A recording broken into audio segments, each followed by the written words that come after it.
আমি তো ভয় পেয়ে গেছিলাম। খাদানের টিজারের শুরুতে না অ্যানিমেল মুভির আর্জুনা ভেল গানটা শুরু হয়েছে।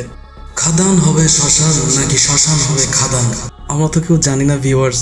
আজকে আমরা জানবো দেবের নতুন ছবি খাদান সম্পর্কে। তো প্রথমেই সবাইকে আসসালামু আলাইকুম এবং সবাইকে আদাব। সম্প্রতি খাদান নামের একটি নতুন টিজার মুক্তি পেয়েছে, যেখানে অভিনয় করেছেন সুপারস্টার দেব এবং তার পাশরের চরিত্রে আছেন যিশু সেনগুপ্ত। টিজারটি রিভিউয়ের প্রথমেই বলে নিই, এক কথায় অসাধারণ। কালার গ্রেডিং থেকে শুরু করে ফাইট সিন, এমনকি ব্যাকগ্রাউন্ডগুলো অর্থাৎ বিজিএম সাউন্ডগুলোও ছিল মারাত্মক অস্থির লেভেলের, একদম টপ নচ। দেখেই মনে হচ্ছিল যে একদম পারফেক্টভাবে কাজটা করার চেষ্টা করা হয়েছে। মোটেই মনে হচ্ছিল না এটি কোনো বাংলা সিনেমা যার বাজেট কম, বা মানে এক কথায় অসাধারণ অসাধারণ। এই মুভিটিকে ঘিরে বর্তমানে এপার বাংলা এবং অপার বাংলার মানুষদের হাইপ বর্তমানে একদম চরম অবস্থায়। টিজারে দেখানো হয় দেব একটি কুঠার হাতে ভিলেনদের সাথে ফাইট করতেছে, কিন্তু তার হাতে যে কুঠারটি এটিও এত গুরুত্ব সহকারে, এত খুঁটিনাটি সহকারে তুলে ধরা হয়েছে যা এক কথায় অবিশ্বাস্য।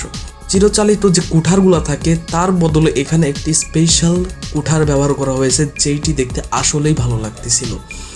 এমনকি এই মুভিতে দেবের যে গ্লো, যে হেয়ার স্টাইল, যে বিয়ার্ড স্টাইল, মানে এক কথায় অস্থির টপ নচ।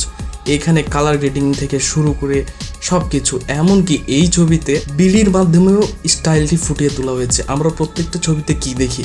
আমরা প্রত্যেকটা ছবিতে দেখি যে সিগারেটের মাধ্যমে একটি স্টাইল প্রদর্শন করা হয়, কিন্তু এখানে সিগারেটের বদলে একটি বিড়িকে দ্বারা স্টাইল উপস্থাপন করেছেন সুপারস্টার দেব। এই সিনে সুপারস্টার দেব যখন বিড়িটা তার মুখের মধ্যে নিয়ে নেয়, জাস্ট ওই লোকটা না জাস্ট অস্থির। এটা যখন হলে বাজবে না, পুরো ফাটিয়ে দেবে, সিটির পর সিটি বাজবে, এটা তো শিওর, ড্যাম শিওর। অপরদিকে যিশু সেনগুপ্তর লুক, অ্যাক্টিং, ভিজুয়াল ইফেক্ট অস্থির ছিল। খাদানে বেশ কিছু পপুলার ডায়লগ ইউজ করা হয়েছে। আমরা জানি দেবের এক একটা ডায়লগ জাস্ট অস্থির। এই মুভিতে রিস্ক না নিয়ে আগের যে ডায়লগগুলো তার পরিবর্তে একটু কাটছাট করে সেই ডায়লগগুলোকেই পুনরায় উপস্থাপন করা হয়েছে, যা এক কথায় অস্থির লাগছিল। টিজারে খেয়াল করে দেখবেন, একদম টিজারের শুরুতে একটি ডায়লগ ছিল, একদম কিছুটা সেম ডায়লগটাই টিজারের শেষেও ব্যবহার করা হয়েছে, যেইটা মেকিং যে করছে এক কথায় টপ নচ লেভেলের। আবার দেখুন, এই টিজারে বেশ কিছু সিম্বলিক শট ইউজ করা হয়েছে। যেমন ধরুন, দেব এবং যিশু যখন খাদানের ওপর দাঁড়িয়ে আছে, তাদের এই দাঁড়িয়ে থাকার অর্থ এখানে বোঝাচ্ছে যে তারা সেই খাদানটা শাসন করতেছে। তারা দেখতে ছোট ছোট হলেও সেই জায়গায় তাদের কিন্তু পাওয়ারটা অনেক বেশি দেখানো হয়েছে। আবার অন্য একটি দৃশ্যে দেখানো হয়, দেব যখন ট্রেনের সেই তালাটা ভাঙতেছে, তার ঠিক পেছনে বসে আছে যিশু সেনগুপ্ত। অর্থাৎ এই থেকে আমরা বুঝতে পারতেছি যে এইখানে খাদানকে লিড করবে দেব এবং তার পার্শ্ব চরিত্রে থাকবে যিশু সেনগুপ্ত। অর্থাৎ টিজারে সেই প্রথমে যখন বলা হয়েছিল সর্দার হতে হলে সামনে থাকতে হয়, ঠিক সেই বিষয়টাই এখানে প্রতিষ্ঠিত করা হয়েছে, যেইটা দেবের মাধ্যমে খুব সুন্দরভাবে ফুটিয়ে তোলা হয়েছে এই তালা ভাঙার মাধ্যমে।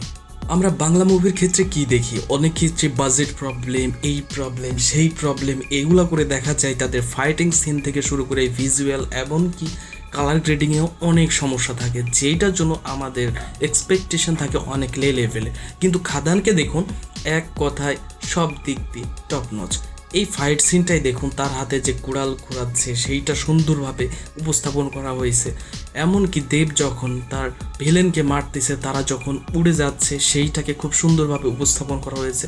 একদম মনে হচ্ছিল যে তামিলের কোনো একটা মুভি আমি দেখতেছি, যেটা একদম অ্যাকশনে পরিপূর্ণ।